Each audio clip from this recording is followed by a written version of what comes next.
OWLTV is sponsored by Marshall Chrysler Jeep and Dodge, Serendipity, Marshall Walmart Supercenter, Arth's Body Shop, The Wood Shop, and viewers like you.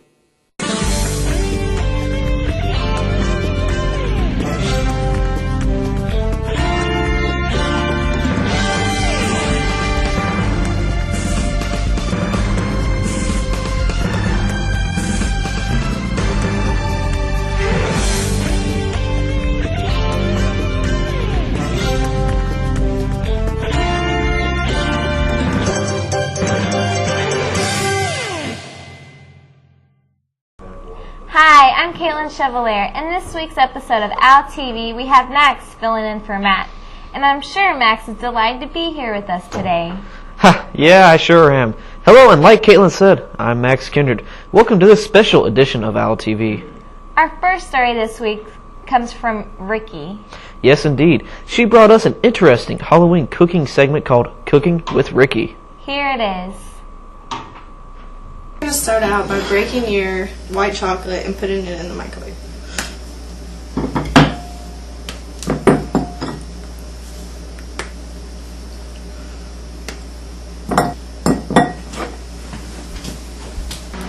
While your chocolate is heating, put your marshmallows in the freezer.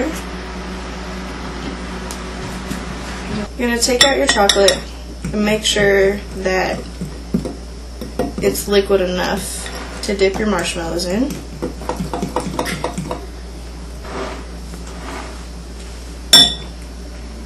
And you're going to take out your marshmallows.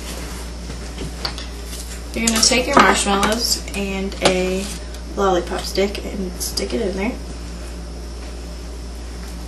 And then dip it in your chocolate.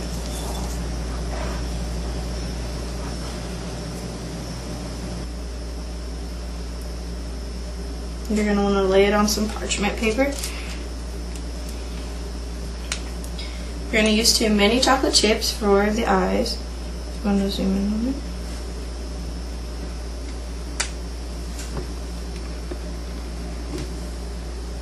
One of your bowls of chocolate chips, and you're going to microwave it also.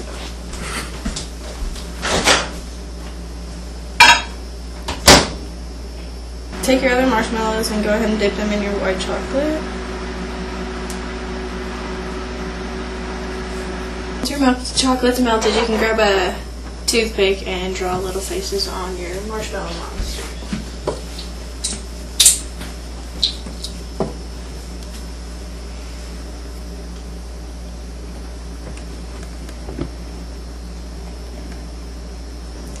Take your marshmallow monsters out of the freezer. You can place them on a plate.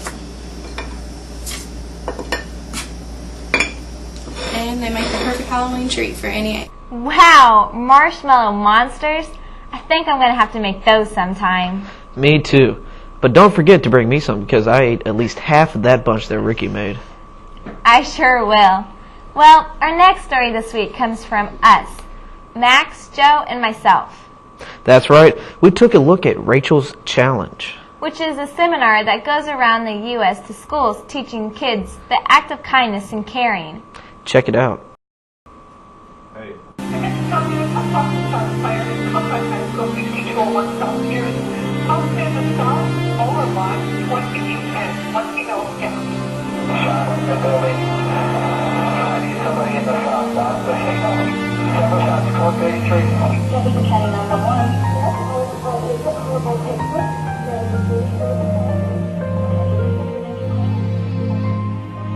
Rachel Scott was a victim in the Columbine shooting. She was a very special girl with goals and plans. One of these goals was to touch the world, which she couldn't do in life but completed through her death.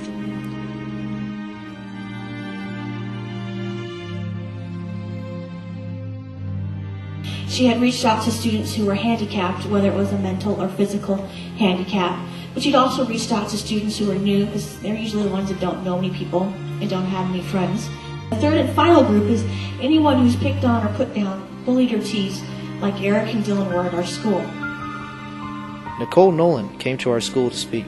She was a victim and a survivor of Columbine. I had been in a different part of that library by myself, working on my homework. when Eric and Dylan came in and started shooting at people. When I went out of the library, there weren't many people left. Really, the only people that were left were people who were dead. The school was touched deeply by the assembly. I think it's a very good thing for our school. I believe it's very essential because we have a lot of new students. We're a growing school community, and I think it really displays a positive attitude and outlook to have. I thought it was an outstanding assembly. That's the way I try to treat people anyway, and I think she hit on some good points about treating people with kindness and really just treating people the way you want to be treated, and I thought it was outstanding. Rachel had 4 challenges. Look for the best in others to eliminate prejudice. Dare to dream. Write down goals and keep a journal. Choose positive influences. Your input determines your output. Kind words and little acts of kindness make huge results. Well, I really wanted to start speaking at schools because I wanted to make a difference in people's lives.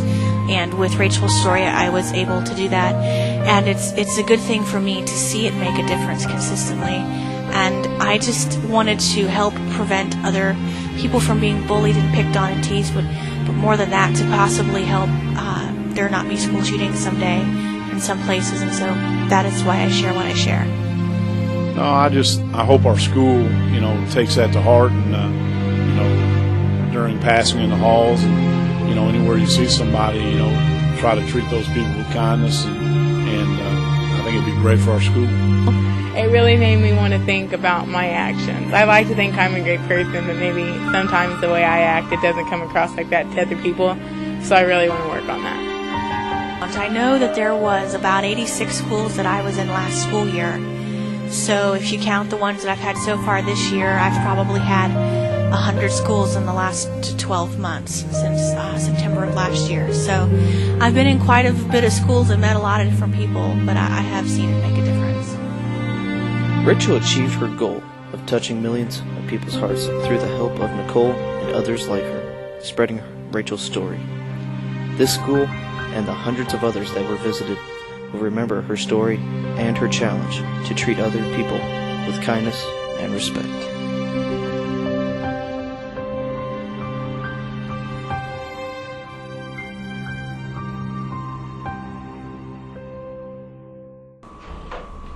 That really touches my heart. I know what you mean. I had to tell everyone about it. Next up, we have a story from our friend Nate. Nate went out to barn warming recently, an event that FFA sponsors here at the MHS, to see what it was all about. Hello, my name was is Mrs. Dobbins, and I am the Marshall FFA advisor. This year, the Marshall FFA chapter held their annual barn warming dance. This past Saturday, October the 6th, we had it in the agricultural shop at the Sling County Career Center. The dance started from 7 and it concluded about 10. The students get together and have a good time, not only dancing, but we also have games, which this year included musical straw bales, which just is a takeoff from the traditional game of musical chairs. We just used straw bales instead. Another game they did was passing an orange using just their neck, which was really kind of funny, made everybody get close and touch each other. Another game that the freshmen had to participate in was eating a donut off of a string. One person held the string and it had a donut at the end, and another person was on their knees and had to eat the donut without using their hands. This year, the annual King and Queen contest for barn warming included the following individuals. We had Derek Barr, Brandon Teal, Adrian Summers, and Jason Browning for the King candidates. The Queen candidates included Jennifer Cornine, Judy Dillon, Nicole Davis, and Amanda Benedict. And chosen from those 8 individuals were our barn warming king, Brandon Teal, and our barn warming queen, which was Nicole Davis. We wrapped up the dance at about 10 o'clock. It was a really fun barn warming dance. Barn warming dates back. We have record books and scrapbooks that show clear into the 1950s, if not earlier than that, because we don't have record books that go back to that. But it's just a traditional dance that we always have.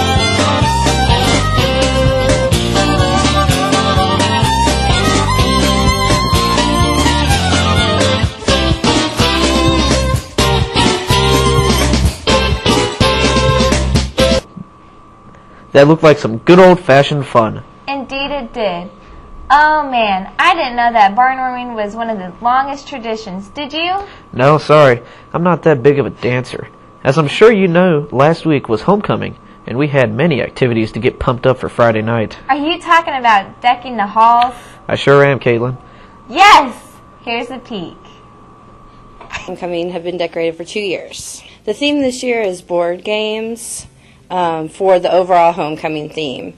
The birdcage officers who are elected at the end of the previous year select the homecoming theme, and then each individual class is responsible for choosing their hallways theme. Well, since I've been doing it for 2 years, last year was superheroes and this year was board games. It seems like last year we had a higher participation from all of the classes than we did this year, but definitely the sophomore and the senior hallway looks really good this year. One thing is organization, coming up with a plan, learning how to delegate different responsibilities. At first, when I was thinking about the theme, I thought it was going to be really difficult to do it, but when people started talking about their ideas for it, it sounded kind of cool. But I didn't really get how to do costumes for it until the night before, and I threw this together. Topic was pretty cool, though. I like all of the hallways. They look really nice. But the sophomores was the coolest hallway, I have to say. I definitely think that we'll probably win the next year's hallway and float competition for homecoming because we obviously show that we're amazing at doing it. So I think we'll win. If you played Candyland, you would know what the characters are. It's Queen Frostine, Mr. Mint, Lord Licorice, Gloppy, and Princess, Lolly, Plumpy, and I think that's about all of them. I went with Mr. Mint.